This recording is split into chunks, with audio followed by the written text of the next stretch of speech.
डिगड़ी शहर में साल 1940 ईस्वी धारे कांजीमल लॾी आयो हो, जेको पोइ 1947 ईस्वीअ में वरहांगे वक़्त हितां लॾी वियो हलियो। उन जो डिगड़ी शाही बाज़ार में कपिड़े जो दुकान हो।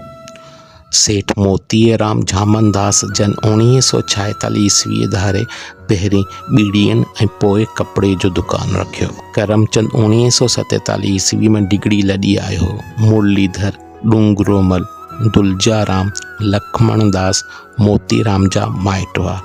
जन्मा खजूमल लक्ष्मणदास मीणोमल बिहारीमल दुलजाराम ऐं म्याणोमल जो औलाद डिगड़ीअ में मौजूद आहे। साल 1950 ईस्वी धारे खुशहालदास जेको पंहिंजे पुटनि समेत डिगड़ी लॾी आयो।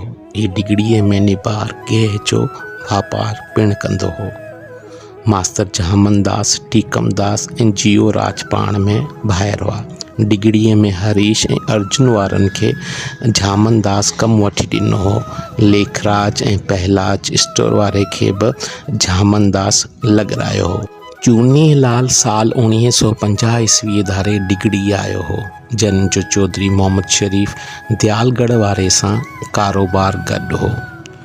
खजूमल मुखीअ होरचंद मुखीअ ऐं देवनदास लोहाणा हुआ। रूपचंद तपेदार ऐं सेठ कोर्दन वारा साल 1958 ईस्वीअ में डिगड़ी आया हुआ। जेठोमल जो पुटु घनश्योमल वॾो सेठ हो।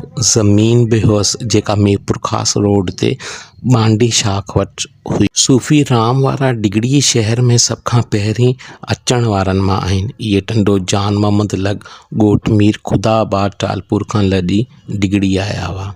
तोलाराम ऐं राम जो वालिद ॼाञी उन जो भाउ झामनदास बि अॻु डिगड़ी आया हुआ।